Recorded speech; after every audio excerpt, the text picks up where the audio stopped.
After the ozone, the next topic is sulfur. Sulfur exists in numerous allotropic form, out of which the yellow rhombic, it is also known as the alpha sulfur, and the monoclinic, also called the beta sulfur, are two important form of the sulfur. Now the rhombic sulfur is stable at room temperature. It transformed to monoclinic. The yellow one transformed to monoclinic when heated above 369 Kelvin. Now the main difference between the rhombic and the monoclinic sulfur is the rhombic sulfur is yellow in color. Its melting point is 385.8 Kelvin. It is insoluble in water but dissolved in the organic solvent like alcohol, benzene and ether. Whereas the monoclinic sulfur, its melting point is 393 Kelvin. It is soluble in CS2. CS2 stands for the carbon disulfide. Both the rhombic as well as the monoclinic form exist as a S8 molecule. S8 molecule. Now the alpha sulfur is stable below 369 Kelvin and transform into beta sulfur. Beta sulfur means monoclinic above this temperature. So at 369 Kelvin both are stable, and this temperature, this one, that is 369 Kelvin, it is also known as the transition temperature. Here the meaning of the transition is change. Now this is the Pucker ring structure for the S8 molecule. These stand for these are the sulfur 1, 2, 3, 4, 5, 6, 7, 8. These are the S8 molecule. Now the structure for the rhombic and the monoclinic sulfur is, this is the structure for the rhombic sulfur. Now count it, 1, 2, 3, 4, 5, 6, 7, 8. This is the structure for the rhombic sulfur, and this one is the structure for the monoclinic sulfur. Both exist as a S8 molecule. Only the main difference between them is there is the packing of the there is a difference in the packing, so they form the different crystal structure. Now the second topic is, that is called the compound of sulfur. The first compound of sulfur is sulfur dioxide. Formula is SO2. Now the SO2 sulfur dioxide is prepared. The first method for the preparation of the sulfur dioxide is when sulfur is burned with oxygen. So we get 8SO2, that is the sulfur dioxide. Now the second method for the preparation of the sulfur dioxide is that is the roasting process. The example for this is 4FeS2, that is 4FeS2 stand for the iron pyrites. When it combined with the oxygen, this is the roasting process. So we get the ferric oxide, that is 2Fe2O3. Ferric oxide, Fe2O3 is the ferric oxide, plus 8 molecule of SO2. So these are the two methods for the preparation of sulfur dioxide. Now the properties of, that is the properties of the sulfur dioxide. It is a colorless gas. It is a colorless gas with pungent smell. Pungent smell. It is highly soluble in water. Highly soluble in water. Now the sulfur dioxide, when passed through water, forms a solution of sulfurous acid. So the reaction for that is SO2. When it reacts with H2O, we get H2SO3, and H2SO3 is known as sulfurous acid.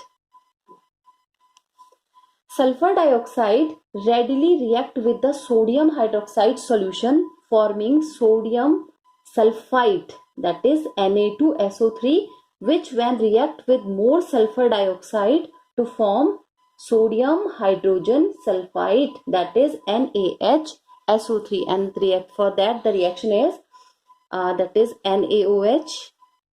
When NaOH react with sulfur dioxide, we get Na2SO3. This is sodium sulfite. Na2SO3 stands for sodium sulfite with the one molecule of water, and then Na2SO3, that is the sodium sulfite.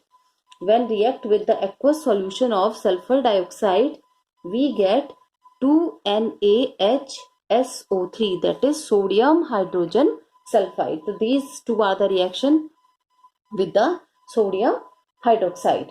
Now sulfur dioxide react with chlorine in presence of charcoal. Here the charcoal act as a catalyst. So when the sulfur dioxide react with chlorine in presence of a charcoal, we get SO2Cl2. This is known as sulfuryl.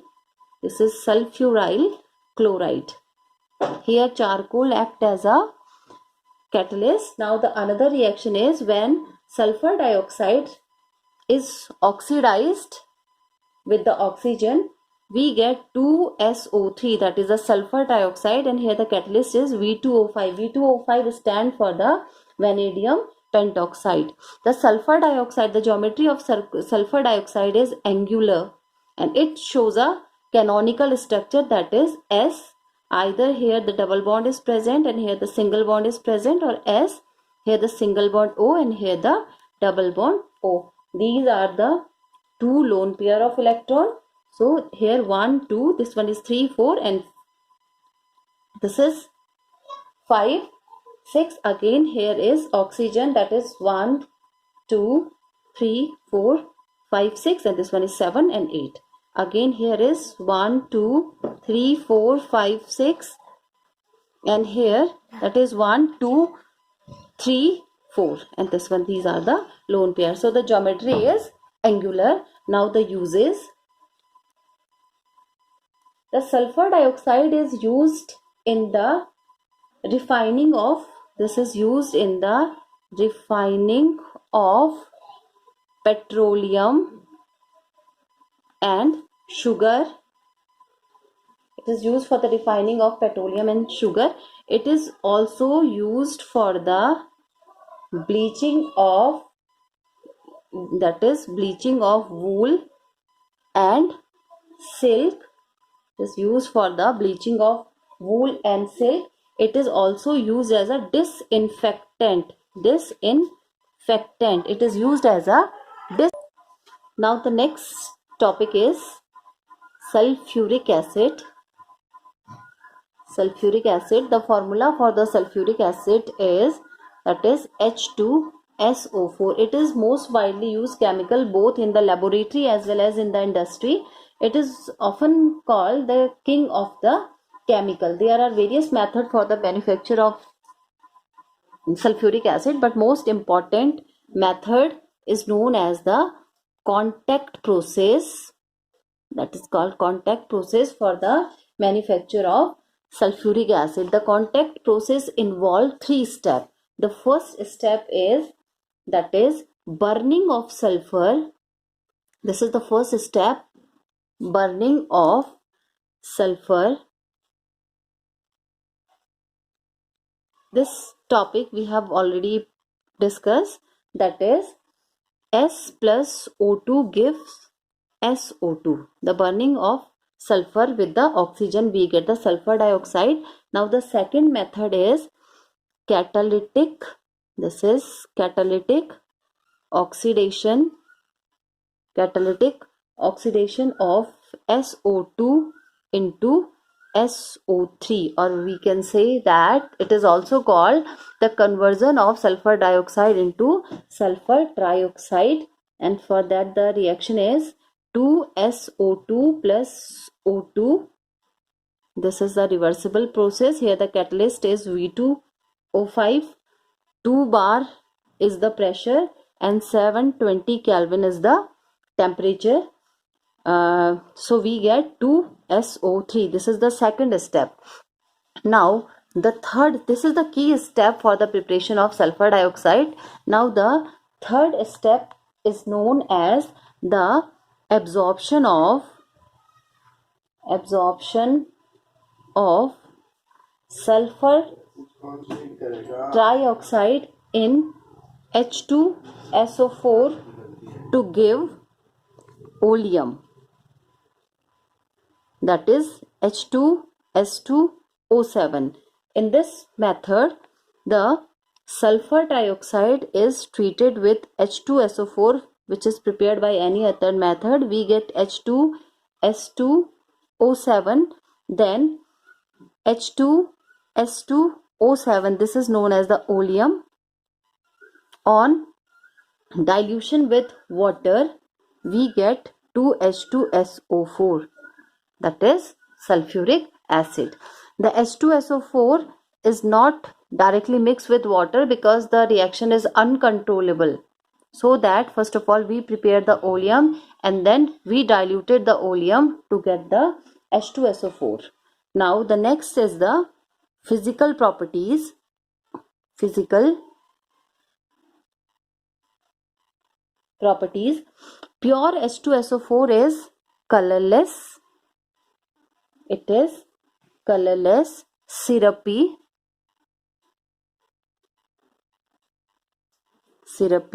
liquid. It is a colorless, syrupy liquid. H2SO4 dissolve in water, accompanied by the release of large amount of energy. So when we dissolve the H2SO4 with the water, the reaction become highly exothermic. It is highly viscous.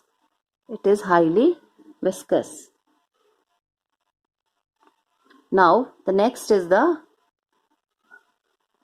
chemical properties of H2SO4. So the H2SO4 react with various metal to evolve the dihydrogen gas. For example, Zn plus H2SO4. This is the displacement reaction. So we get ZnSO4 plus dihydrogen, or Mg plus H2SO4 gives MgSO4 plus dihydrogen. In aqueous solution, sulfuric acid ionizes in two steps. So the first step is H2SO4. When treated with water, we get hydronium ion, that is H3O1 plus HSO4 negative. This is called bisulfate. This is known as bisulfate. And when this bisulfate, that is HSO4 negative, when it is hydrolyzed with water, we again get hydronium ion, that is H3O plus, with the formation of SO4, that is known as the sulfate. So these are the two steps. Concentrated sulfuric acid is considered as a strong dehydrating agent. So many wet gases can be dried by passing them through the concentrated sulfuric acids. Now next is the uses of sulfuric acid. It is a very important industrial chemical. It is very important industrial chemical. It is used for the manufacture of various compounds, and also it is used in the industrial process. So it is used in the metallurgical process, metallurgical application. It is used for the manufacture of pigments. It is used for the manufacture of pigments.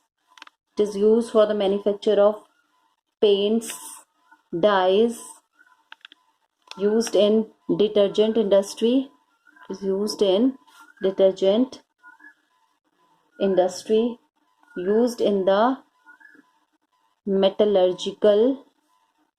This is used in metallurgical process. It is used as a very good laboratory reagent. Now the last topic of group 16 is, that is the oxo acids of sulfur. There are various oxo acids of sulfur. The main 4 oxo acids of sulfur are, first is the H2SO3. This is known as the sulfurous acid, and the structure of the sulfurous acid is, this one is S. So this one is OH. This is OH, and here the oxygen is linked with the double bond, and this one is the lone pair of electron. This is the sulfurous acid. Next one is the H2SO4, known as the sulfuric acid. The structure for the sulfuric acid is, S is here at the center, O, here the double bond O, again this one is OH, and this is OH. This is the structure for the sulfuric acid. Next oxo acid is H2S2O8, that is known as peroxo disulfuric acid, and for that the structure is S. Here the double bond O is present. Here again the double bond O is present. Here this is the OH. This is O. This is O. That is S. Again the structure is same as that. O, double bond O. This is double bond O, and this is OH. This is H2S2O8. Now last one is H2S2O7, that is known as pyrosulfuric acid, and we all know that this is also H2S2O7 is also known as the oleum. So the structure for the oleum is, this is the S, that is double bond O. Again here the double bond O is present. This one is OH. Here O is present. So this O is known as this is a bridging oxygen. It form a bridge between both the sulfur. Again here the double bond O, and this one is OH. So these are the oxo acids of sulfur.